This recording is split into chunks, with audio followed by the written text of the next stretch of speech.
4 ռազմագերի վերադարձավ հայրենիք, 2 սիրիացի վարձկաների դիմաց, իմիջիալոց ինչպես ինչ են կապում ներս հարցեր, որովհետև ասում են սա Թուրքիայի արածն է իրականում, այս վարձկաների վերադարձը եւ այլն։ Տեսեք, եկեք հիշենք, հա, Նիկոլ Փաշինյանը ասում էր, մեր եղբայրները մեզ 2 ամիս էլ կներեն, միայն թե մենք չկորցնենք մեր իշխանությունը, բարձվեց 5 տարի եւ ավել, այսինքն սա մեր ցուցիչ է հայ ժողովրդի, որ չխաբվել է իրականությունով, այսինքն իրենք խաբում են միևնույն է, Նիկոլ Փաշինյանը խաբում է ռազմագերիների մասով ու այս վարձկաններին տալով հարկ ասում, որ իրենք վերադարձել են մեր հայրենակիցները, բայց ընդամենը 4-ին վերել եւ այլևս սա կոպիտ է հնչում, են իրենց մեկ ասում, սա կոնկրետ ակտվաճառք է։ Խնդրեմ այս մասով ձեր տեսակետը ռազմագերիների։ Նախ ուրեմն ես իսկապես համարում եմ, որ դա շատ լավ լուր է, շատ լավ ուրախալի լուր է, որ մենք մեր 4 հայրենակիցը վերջապես վերադարձավ, կարծում եմ ժամանակի ընթացքում իրենք կպատմեն, թե ինչերով են անցել ընդհանուր առմամբ, որոշակի ժամանակից հետո, սա շատ ուրախալի լուր է, սա շատ ուրախալի դեպք է ընդհանրապես ամեն դեպքում։ Ինչ վերաբերում է սա այսպես հումանիտար առումով եմ ասում, հումանիտար ասպեկտով։ Ինչ վերաբերում է քաղաքական ասպեկտի, ապա այն բանից հետո պարզ դարձավ, որ 2 ըստ էության սիրիացի ահաբեկիչ են հանձնվել Սիրիային, հասկանալի դարձավ, որ մենք գործ ունենք ընդհանուր առմամբ միջազգային պրակտիկայում իրար հետ հակամարտող երկրների պրակտիկայում շատ հայտնի փոխանակման դեպքի հետ։ Նույնիսկ Ռուսաստանը եւ Ուկրաինան, որոնք ամենաթեժ կռիվն են վարում արդեն 4 տարի շարունակ, իրենք պարբերաբար հարյուրներով փոխանակում են ոչ միայն ռազմագերիներին, այլ նաեւ դիակներ են փոխանակում եւ այլ, այսինքն սա նորմալ պրակտիկա է, փոխանակում են շատ դեպքերում ըստ էության բոլորի վրա են փոխանակում, բայց որոշ դեպքերում, այսպես ասենք, նաև ոչ սիմետրիկ փոխանակում է լինում տվյալ պարագայում ես կարող ենք երևի թե պնդել, որ բան է եղել, փոխանակում է եղել, 2 ահաբեկչին փոխել են 4 մեր հայրենակիցների հետ տվյալ դեպքում։ Իհարկե, երևի թե տարօրինակ է, որ Հայաստանի ղեկավարը պնդում է, որ դրանք իրար հետ որևէ կապ չունեն ընդհանուր առմամբ։ Սա այնքան բացահայտ է այս ամեն ինչը, որ դա ժխտելը նույնիսկ ես կարծում եմ որևէ քննադատության չի բանանում, դրա համար նույնիսկ դրան անդրադառնալը պետք չի, բայց ես կարող եմ ենթադրել, որ այդ բարդույթը, թե որ այստեղ փոխանակում է եղել, նրանից է, որ առաջինը այնուամենայնիվ այն 2 տերորիստները, սիրիացի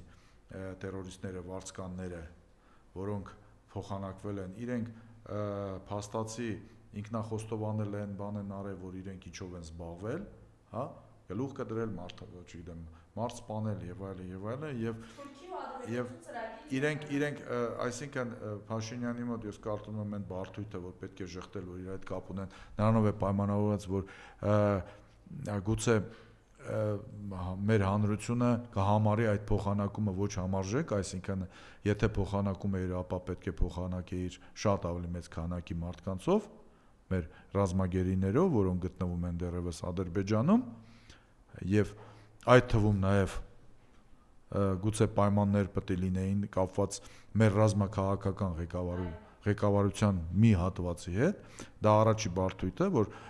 այդ համարժեք չի քանակական առումով, նորից եմ ասում, շատ լավ է, որ 4 հոգի է, բայց գուցե հանրության մոտ խոսք է, որ այս 2 տերորիստի դիմաց գուցե 8 հոգի կարող էին, մի հատ ինչ-որ թիվ եմ ասում։ Եվ երկրորդ բարդույթը առաջանում է նրանից, որ ինքը շատ լավ հասկանում է, որ երբ որ ասում են, որ Սիրիային են հանձնվել բան, բոլորը հասկանում են, որ դա Թուրքիայի պահանջն է։ Այսինքն դա հաշվի առնելով, որ այդ վարձկաններին տեղափոխում էր այստեղ Թուրքիան, եւ կազմակերպում էր այդ ամեն ինչը, եւ հաշվի առնելով, որ այսօրվա Սիրիայի ղեկավարությունն էլ իր անցյալով հեռու չի այդ բանից եղել, այս որակի մարդկանցից, մեղմ ասած, եւ այսօր էլ Սիրիայի ղեկավարությունը շատ հսկայական ազդեցության տակ է Թուրքիայի, քանի որ Թուրքիան ուղղակիորեն մասնակցել է Ասադի հեռացման գործընթացում եւ այսօրվա իշխանություններին բանը իշխանություն բերելու, Դամասկում նստացնելու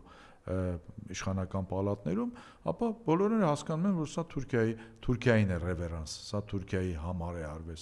սա ոչ թե Սիրիային է հանձնվել, այլ իրականում Թուրքիայի, այսինքն այս կոմպլեքսներն էր, որ երևի թե Փաշինյանին դրդել է նրան, որ ինքը ուղղակիորեն հերքում է անհերքելին փաստացի, որովհետև նորից եմ կրկնում, սա միջազգային պրակտիկայում շատ ընդունելի եւ հասկանալի բան է, երբ որ փոխանակում են, այլ հարց է համարժեք ես փոխարինել եւ այլ հարց է, թե արդյոք դու բանով ինչ որ մեկի ճնշմամբ չես դե այդ ամեն ինչը արել։ Այսինքն մեր գերիքների թեման, այսպես հա, նորից բարդույթավորել է Փաշինյանը, թե ինչ։ Դե բարդույթավորել է, որովհետև ել եմ ասում, փոխանակումը եղել է Թուրքիայի միջնորդությամբ, Թուրքիային է հանձնել իրանց բանին, իրանց երկու տղեկին, ասենց եթե վարձկաններին, հա, բայց դու չես ուզում ասես, որ Թուրքիայի հետ է դա կապված եղել, դա Թուրքիայի բանն է, որովհետև հարց է առաջանում, ով է տեղափոխել իրանց տեղ։ Այսօր բանը այն երկիրը, որի վրա աղոթում է Նիկոլ Փաշինյանը, այսպես ասենք, ու որի ղեկավարի գիրքը սխմում է իր բանին, կրծքին, սրտին, չգիտեմ ինչ, եւ ըստ էության մեծ հույսեր է կապում եւ հովանավոր է ման գալիս իդեմս Թուրքիայի տարածաշրջանային զարգացումներում,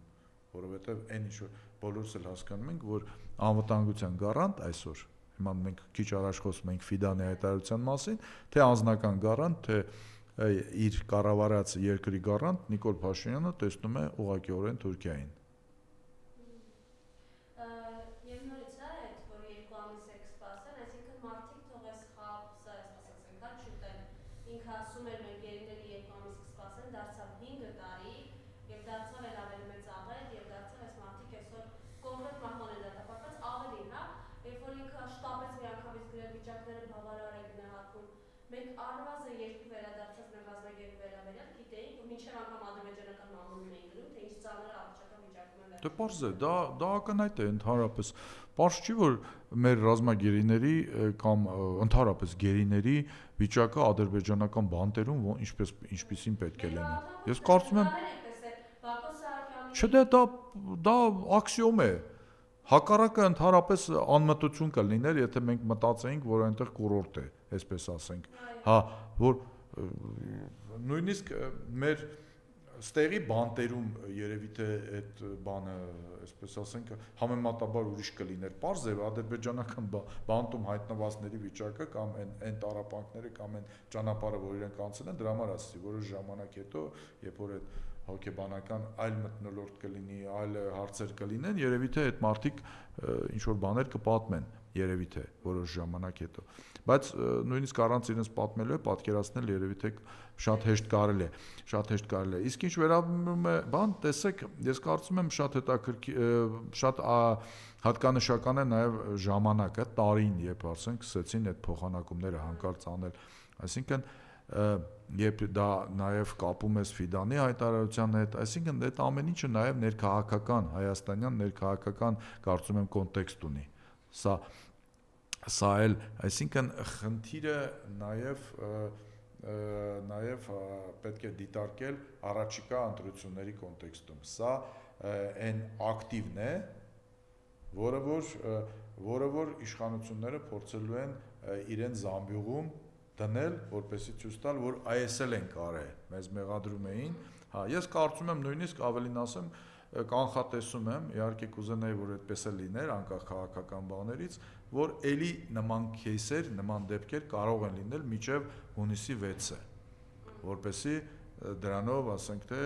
այսպես կոչված փափուկ ուժի, մոտավորապես փափուկ ուժի միջոցով փորձել ուժեղացնել այսօրվա վարչախմբի դիրքերը, որովհետև հիմնական խաղացողները, ինչպես մենք հիմա տվյալ кейսում տեսնում ենք,